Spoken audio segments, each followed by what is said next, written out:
What's going on, everybody? This is Fry. So today we are doing the Terrify tier list. Now we're going to be doing the entire Hearty class tier list in order. I have changed a lot of my opinions about a lot of these cards over the last few years since I did the first time I did tier list.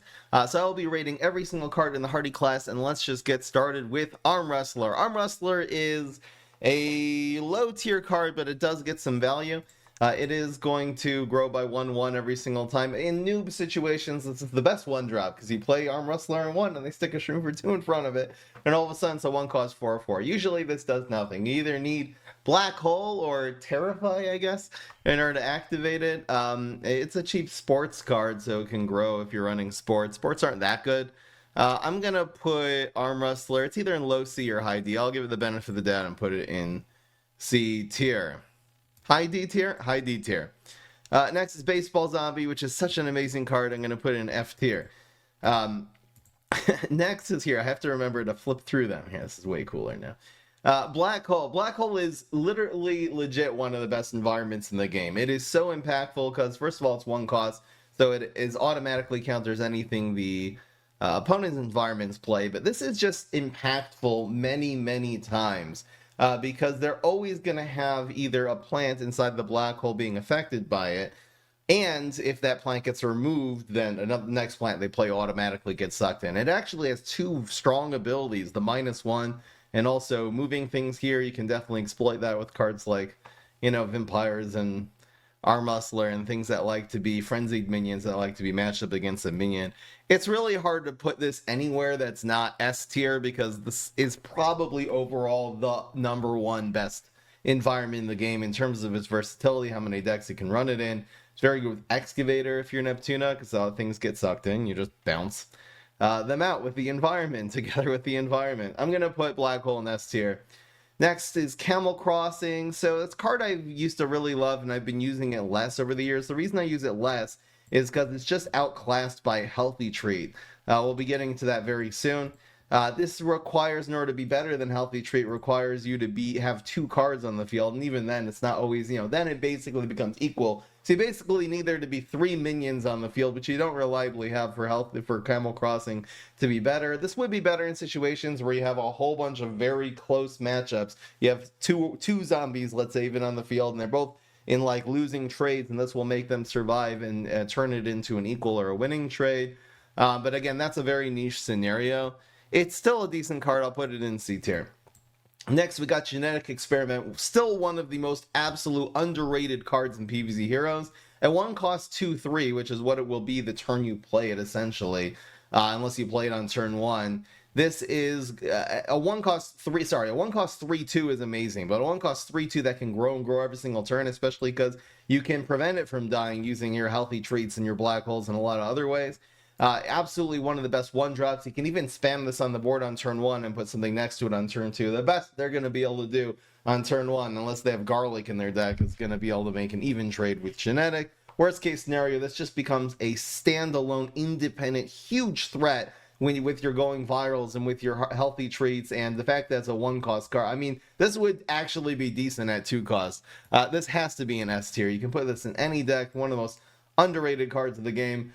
And Healthy Treat, man, this is a really good candidate for one of the best zombie cards in the game, period. Adding 1/3 to a zombie. So first of all, it's like a Galvanize. Galvanize adds 2/2. This is arguably better than Galvanize, the superpower. This is going to be 1/3. I mean, it's so overpowered for its cost. And the really cool thing about the health is that this allows you to play reactively. And the entire zombie...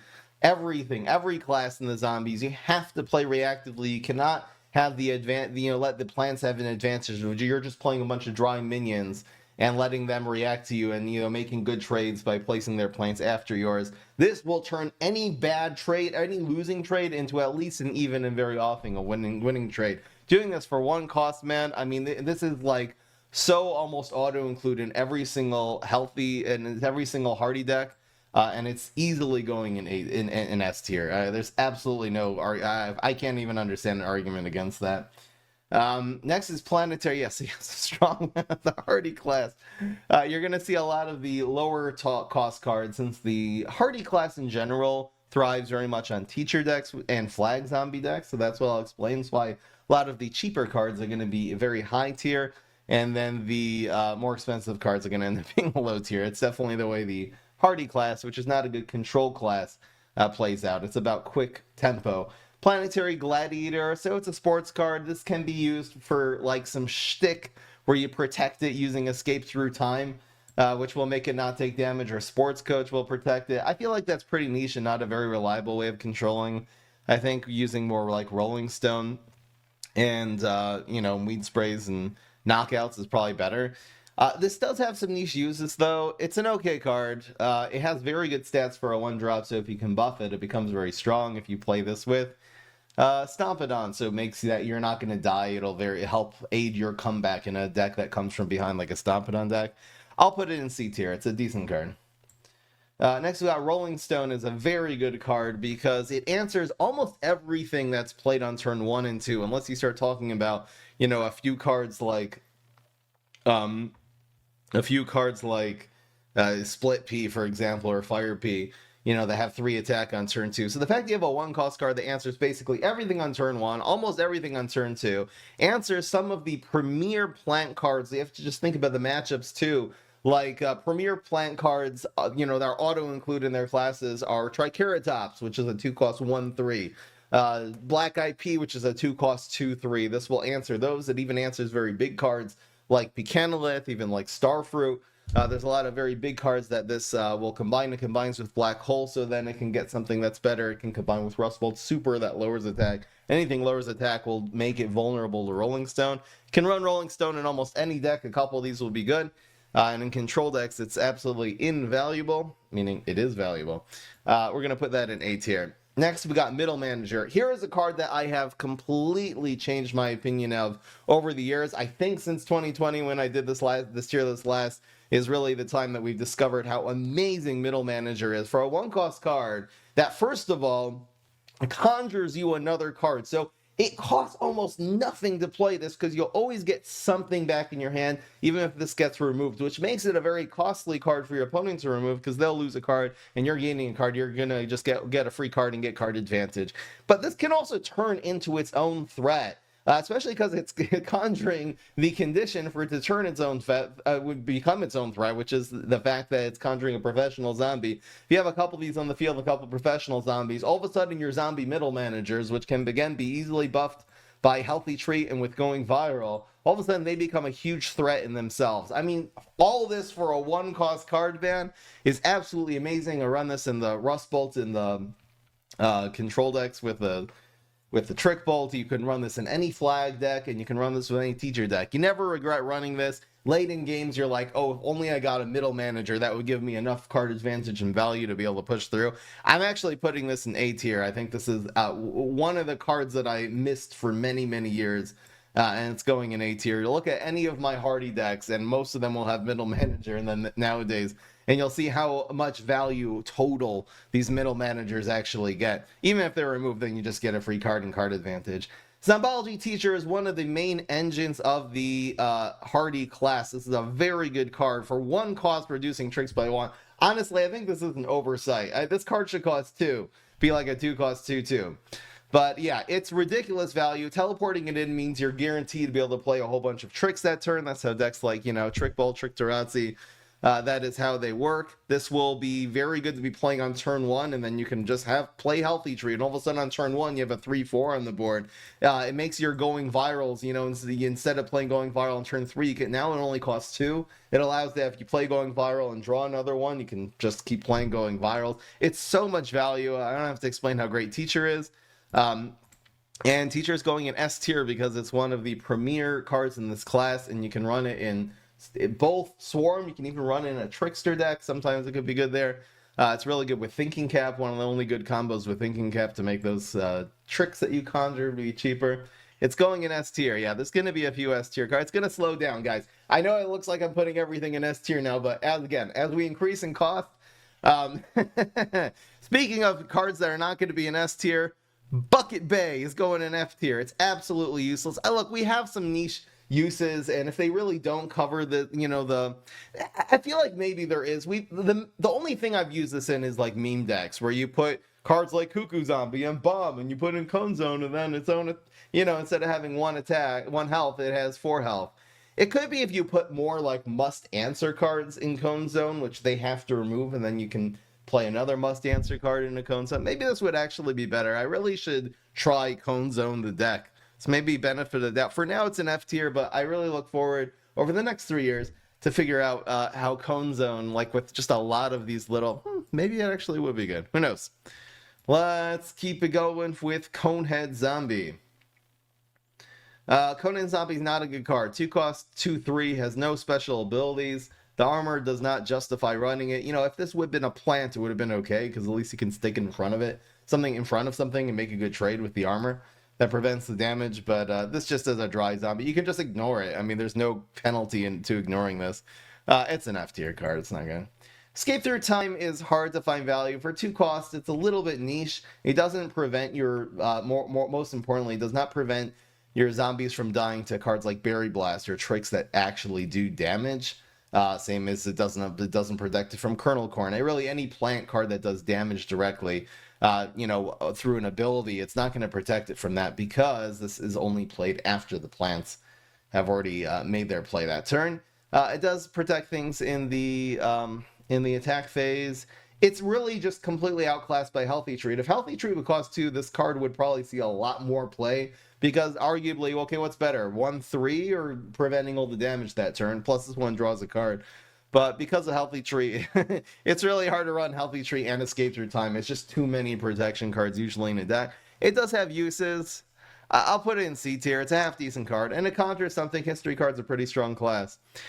Flag Zombie. I mean, Flag Zombie is another one of the decks we've been doing a lot over the last few years. The key to Flag Zombie, it looks like a ramp card, but this is really not very effective as a ramp card. Playing it on 2 and hopefully you can play a 4-cost card the next turn is not how you play this. You play this with a swarm of 1-cost cards.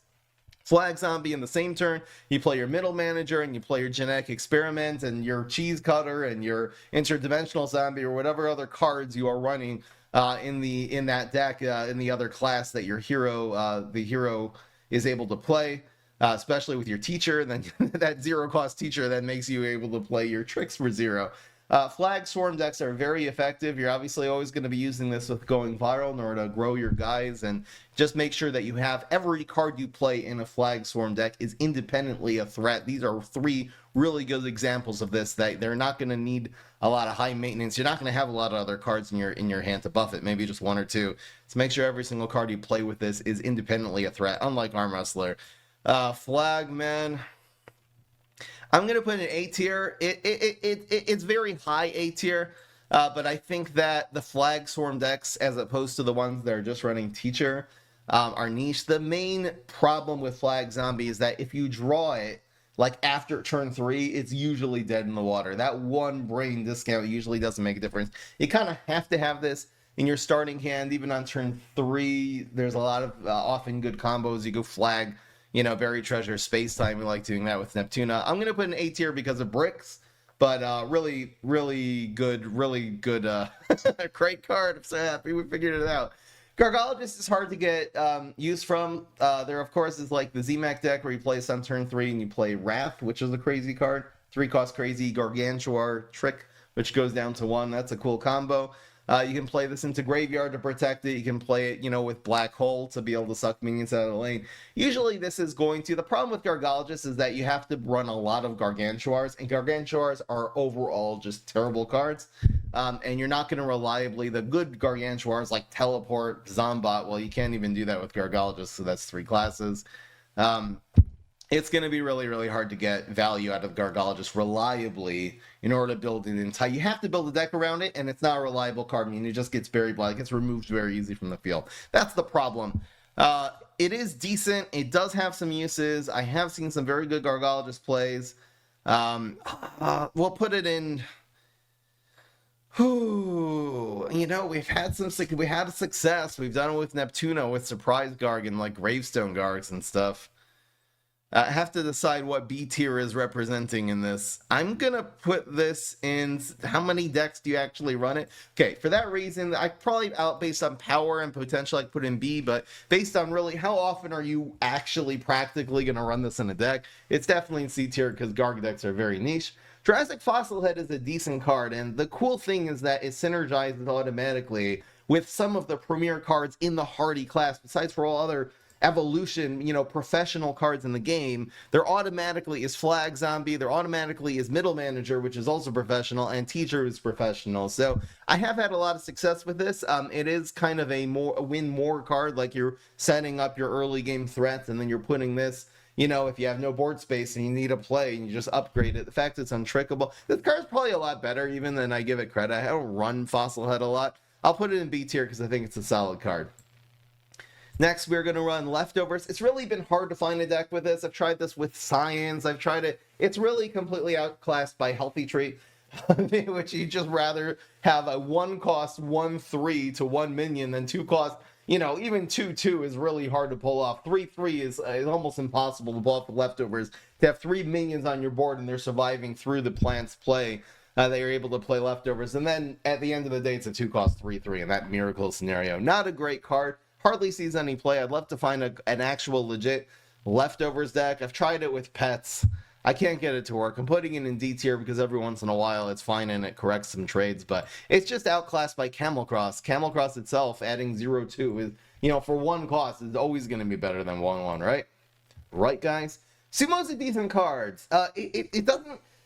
It doesn't see a lot of play, obviously, like Arm Wrestling 1, Sumo on 2. This can be used as a control card, but honestly, I don't use it as a control card anymore because anyone who sees the Hearty class playing a Gravestone on turn 2 is going to just automatically assume it's a Sumo and play around it. If this card is fronted by the minion they play on turn 2, it's useless. Their minion, just their Triceratops, is just, you're forced to move it. If you could cancel the ability, this card would actually be insanely good if you could cancel the ability, because there's no way to play around it.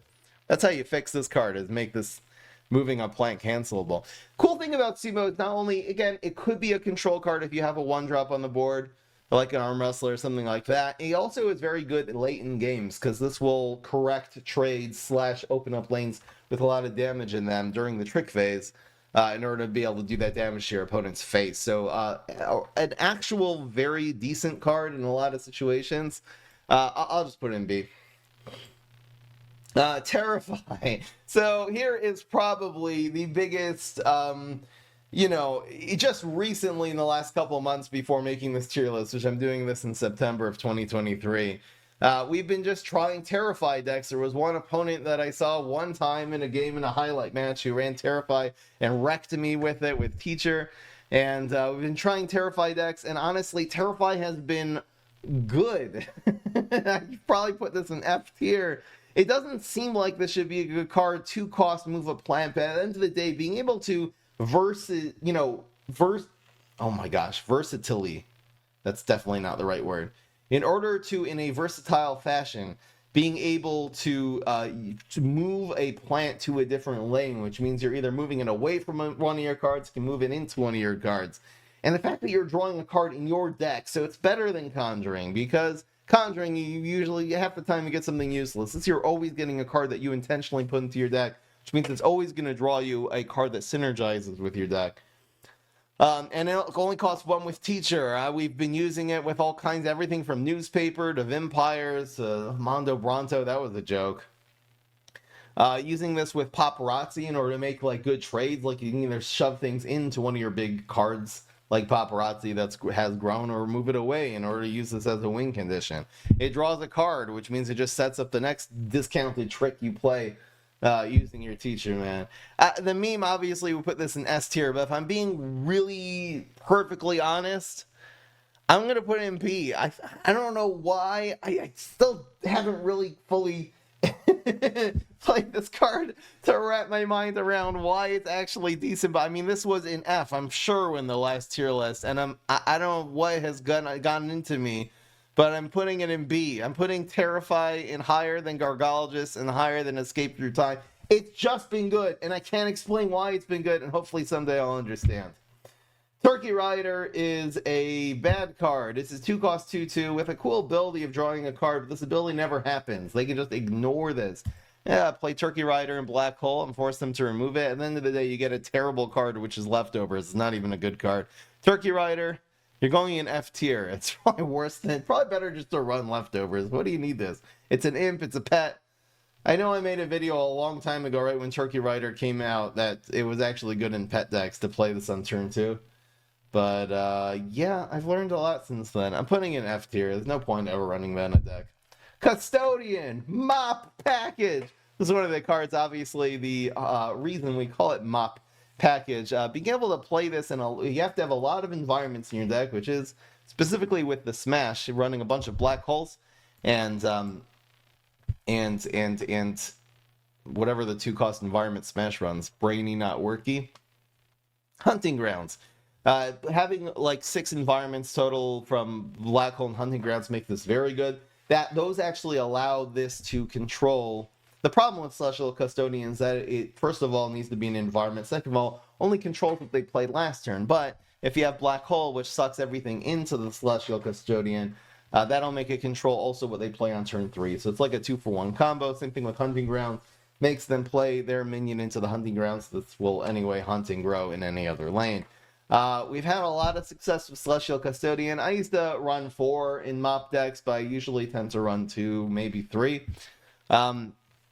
It is a good card only because the Guardian class is very good. If Triceratops got nerfed, Triceratops and Black IP and all the S tier cards, the zombie, cheap S tier cards on the zombie side got nerfed, this card would obviously go way down, but it's decent. It's very niche. I'm going to put it in C. But that's a very big up from F, which I'm sure was the last place I put it. You can almost put this in B. It's very niche. Again, in terms of power and how it works well in the decks that you do it, it's B. But how many decks are you actually going to put this? You have to run a buttload of environments. It's basically only the Smash that's worth it. Even though we've done this with, other, like with Graveyard, with Neptuna. It's okay. It worked well. I mean, it was fine. But it's very, very niche. All right, Cosmic Sports Star is one of the better Cosmic cards. Usually Cosmic cards suck.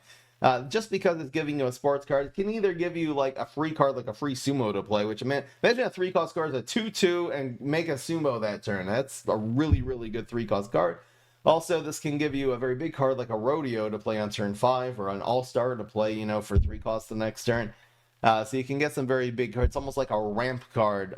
We did this a little bit with Flag Zombies, so then this costs 2, and then the card it conjures also costs 3 less. If you have a flag on the field, or Space Time would be a similar thing, making the conjure cost less. It's just average, run-of-the-mill, doesn't see a ton of play. I'm almost tempted to put this in D. Honestly, in terms of how good it is, I'll put it in C, but in terms of how little we use it, it has to be better than Arm Wrestler and Leftovers. But it's not as good as these cards. It really isn't as good as any of these cards. What am I gonna do? What am I gonna do? All right, I'm making some changes here. These guys are going in B because they're actually good. C tier I'm gonna put in the cards that you hardly ever run. Fine, I'll put you here. It's also okay. C tier are the cards you hardly ever run. D is the cards but they have uses, and D is the cards that you basically never ever run, ever. Should Arm Wrestler be here? All right, Arm Wrestler will be here. Guys, we're reevaluating here. So Mops in B. These are all in B. This does make more sense. And these guys are in C, and D is just for Leftovers. Trust me, we'll get some more D tier cards very soon. We're getting there. Going viral is easily the S tier. This, again, healthy trait. This is probably overall the best card in the Hearty class because it's auto-include, especially for the criteria, again, that I like to do is how many decks you run this in? Every single deck. I can't even think of a deck that doesn't run going viral. I think maybe in the last 3 years, I've ran one Hearty deck that has 0 going virals in it. This is the win condition of the entire class. Doesn't matter if you're running big cards or small cards. It's always value. It's drawing you a card for a 3-cost card. It's giving 1/1 to everything and giving Frenzy. So it is just an automatic built-in just win condition. Whatever you're running on, however you're trying to win, however you're making tempo, however you're putting your zombies on the board, this will help. Even for like one big zombie. So easily going, and it draws you a card. Come on. Come on. So good. The ability of putting everything into your deck, it doesn't make a difference because you have like 30 cards in your deck and it puts like 3 more. Usually once you play going viral, that's the kind of stage of the game where you want more. You don't want 3 going virals in your starting hand. But once you play one, once you've had the opportunity to play one good going viral, it's basically all you want. Knockout. Knockout is a decent control card. It's very good against cards like Wingnut, or it's very good against team-ups, against Velociraptor Hunters.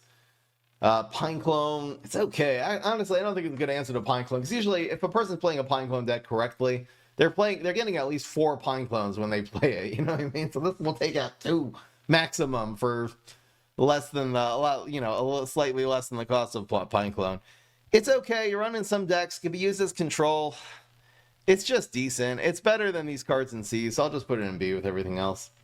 Landscaper is a very niche card. You can use this to control. I think I even ran this did I run this in tournaments? I think I did end up running this in tournaments. In decks just to give a little bit of early game control. It's going to kind of mess up a lot of plant cards.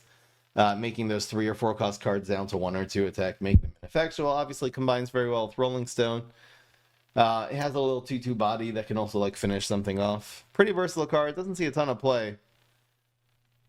It's better than these, so I'm putting in B. Everything's going in B. Lost Coliseum. Lost Coliseum has a major problem because in PvZ Heroes, removal is dirt cheap. The plants can do everything from Cob Cannon, which isn't cheap but it's super versatile, to Shamrocket, to Eye Spore, to just, I don't know, there's so many ways of just removing. Putting 2 cards into 1 is usually never a good idea. This will just add 2, 3, and Frenzy to a card. Obviously, 3 costs 2, 3 is not good. Putting 2 cards into 1, again, if it's Healthy Tree, it's fine, because it's a 1 cost card, but you're investing 3. You're investing like a whole turn into buffing a guy that's just going to get Shamrocketed. It's a terrible, absolutely terrible card. We had some success with it with Trickster, but honestly, the Trickster deck we did this with, where you Trickster into the Lost Coliseum, and look, it has 8 damage, Frenzy, and it was better without Lost Coliseum, I'm not going to lie.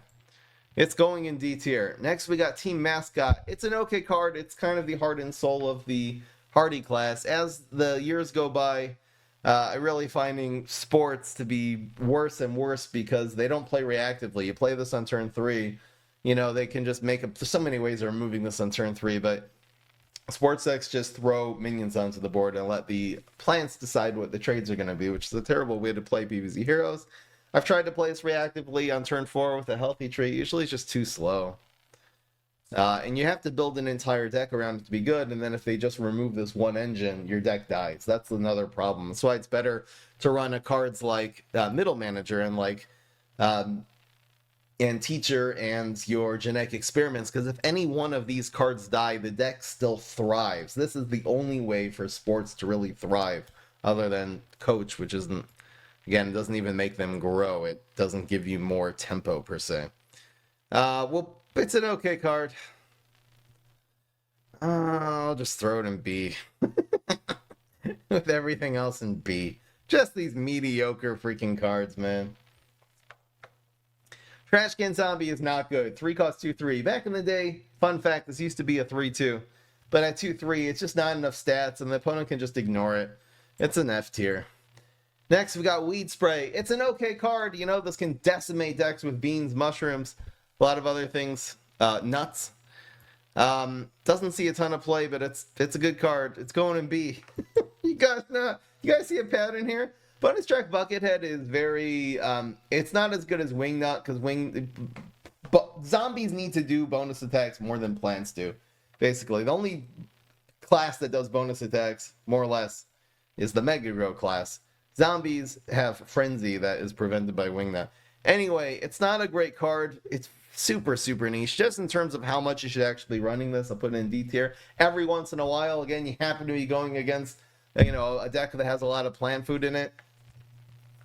Or Gatling P, and this just takes over the game, but that happens, you know, once every 2 years. Buckethead is just bonus track Buckethead without the ability. Easy F tier. So sad how many of the classic cards. This is the classic card. Besides for Conehead Zombie, which is also an F tier. Medic. Medic is a 4-cost 3/3, terrible stats with a very niche ability. This can stall for time. This is a 4-cost card. 4-cost cards are so impactful. Look what else we have in the 4-cost. We got King here. We got Stompadon, and this isn't even the best, the best class 4/4 drops. I'm gonna put Medic in D tier because there's almost never an opportunity to practically run this in a deck. Why running this? You're controlling like stalling for time against plants and just spending your entire turn 4 play healing for 4. It's usually not worth it. Stompadon we've had some success with. You can do Stompadon with small cards. You do it obviously with Middle Manager to be able to have some cheap card draw in order to activate this Dino Roar. You can also do this with big cards like Trickster. Stompadon Trickster is very effective. It's decent. You have to build an entire deck around it. It's pretty niche. But it's kind of just the same as Gargologists. Man, this B tier is filling up. It's kind of just the same as Gargologists. It's a neat strategy. It works pretty well. It's probably even better than Gargologists, to be honest. But I can't put it in A. I mean, maybe... You know what? Maybe this is just so much better. It could be this is really low A tier, but I'll keep it in B. Next, we got Turquoise Skull Zombie. So we have had success with this past year, specifically using Tryhard's Sun Bandits deck. I made my own version of that. Should be on YouTube somewhere. But yeah, so you're basically doing this with Rust Bolt, where you play Cryo Brain on turn 2, and you play Turquoise Skull on turn 3, and that will make it now. They're coming into turn 4 with 3 brains, and then you're able to play your raw zombies later to steal some more sun. Seems to only be good in that deck. I haven't really tried it a lot. Some people had ideas of running it in a deck with Maniacal Laugh. So the turn 6 Maniacal Laugh, they won't have 6 suns, so they can't play Brainana. Maybe I'll try that. But there's not enough Brainanas. Maybe if there was more Brainanas, Turquoise Skull would be better. But in the meantime, it's super, super niche. I'm putting it in C tier. It was very decent in that one deck, the Sun Bandits deck. You can find that on my channel, Fry 'em Up Gaming. Next, we got Zombie Coach, which is, again, just an okay card. It almost always just goes in sports decks, so I guess I'll just put it in B tier. I'm just throwing it in there. It's not a great card, but again, it's, you know, it's important in sports decks. Every once in a while, you play Sports Coach after Sports Coach after Sports Coach, and you can't take damage because you have gladiators on the field. Every once in a while, it's good, but it's kind of just meh. Zombie King. Oh, no. It's going to be another B-tier card. You have to build an entire deck around it, specifically Rust Bolt, because of the amount of effort it takes to get one knight. It just gives you a 5/5 with 2 armor. But if you have Evolutionary Leap, that knight now turns into either a Plankwalker or an Octo Zombie, and then the next turn, since it's a 7-cost card, it'll turn into an 8-cost card. The next turn turns into the only 9-cost zombie, which is Zombot. That's the best way to do Zombie King. That way you can also, since you're Rust Bolt, you're using Brainy cards, you can teleport this in with Teleportation Zombie, or Teleport, which makes sure that it is not going to die and actually will be able to turn something into a knight. Very niche card, fun to play, very fun to play in that Rust Bolt version. It's going in B tier. Next, we got All-Star Zombie. For a 5-cost card, it's just stats. It has the built-in Frenzy, which is cool, but it doesn't even have a lot of attack. Like 5-cost cards, some of them have 6 attack. This one has 4. It has a lot of armor. It's almost impossible to find play for this. It's probably because of the Frenzy. It doesn't deserve to be an F tier, so I'll put it in D. Every once in a while, an All-Star Zombie that they just don't have an answer for does take over a game. You can buff it a little bit, but you should almost never be running All-Star. Chum Champion. So it's not a great card, but we had success playing this with a deck where you I think it was some Igma deck back in the day where you teleport this in and you're running Brain Vendor, so you can sort of use this as a field clear card. It's super, super niche. It's does not do well. Usually when you're just playing this, it's just controlling what they played the turn before, not what they're playing that turn. And for a 5-cost card, hardly justified. If this was just 4, same stats, 4-cost 4/4, probably would be a lot better. Yeah, it's indeed. Next is Warlord. Warlord's fun. It's a decent card. It can buff. I don't run this a ton because, like, Flag Zombie decks, it's just outclassed by going viral, to be honest, which is a cheaper option. This does give you value for the rest of the game. This does make it very effective if you're running a bunch of cheap cards. If they're playing like a lot of like removal, single target removal. So every card of yours is so much more effective for the rest of the game. There isn't like one card to remove. But that's why it's just better than playing, you know, a single late game card than like that just as stats. If you have a few minions on the field, it does give you a lot of value, because again, this itself would be a 3/3 after its own buff that turn. And then you buff 3 other cards that turn, 6/6, not bad. And then every single card you play after Warlord makes the Warlord more valuable because it gets the buff. Very good together with Synchronized Swimmer if you're the Smash. It's going in B. Going in B. Monster Mash is not a good card. It's outclassed by going viral. It just does not do enough for a 5. A 5-cost card's got to finish the game. This does not finish the game. And also, at a 5-cost card, the chances then, since you don't have as much to spend on your zombies that turn, the chances of having 2 or 3 zombies on the board goes way down. Especially also at 5-cost card, now removal becomes more efficient. You know, you're in a later stage of the game, which means that they're able to remove your zombies more efficiently, which again makes the stock of this go way down. We did do one deck once where Monster Mash was okay. It was basically Trick Mech with Monster Mash, but practically speaking, this is an F tier card. This was one of my favorite cards when I started playing PvZ Heroes. I used to just like, I didn't have a lot of cards. I was just playing like the Hearty class, like Smash, and I was like, hey, you know, it's just, you look at the card and it's just like, hey, I can buff everything by 2/2, as before going viral existed, obviously. Right when the game came out, and I was like, okay, we'll play like a bunch of cards, keep them alive, and then Monster Mash, and then you end up winning a bunch of trades. That works maybe in games like Hearthstone where you can automatically make your guys go face, but in a game like this where things get chump blocked by plants really easily, and you don't really pick you let the plants pick your trades, you're not the one picking trades, Monster Mash is trash. More like monster trash. Primeval Yeti, on the other hand, does have one niche use, but it actually is a good one. I run this a lot in Flag Zombie decks. So you're running Flag Zombie, which makes all your guys cost cheaper.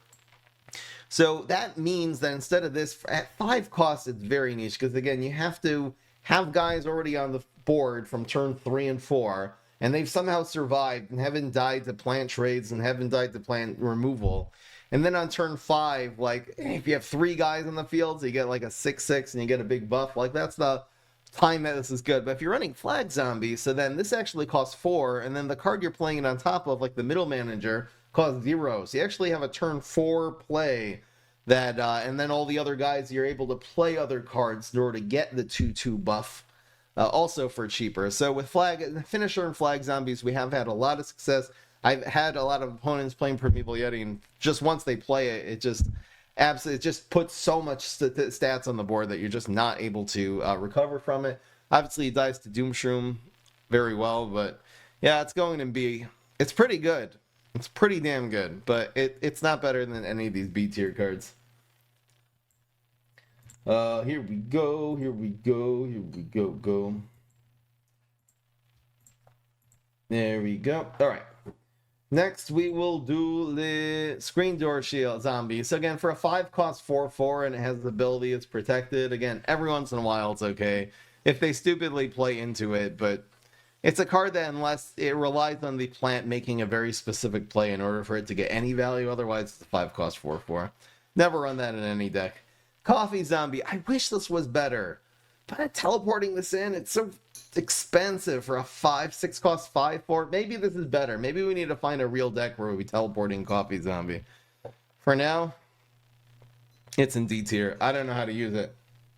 Don't know how to use it. Next, we got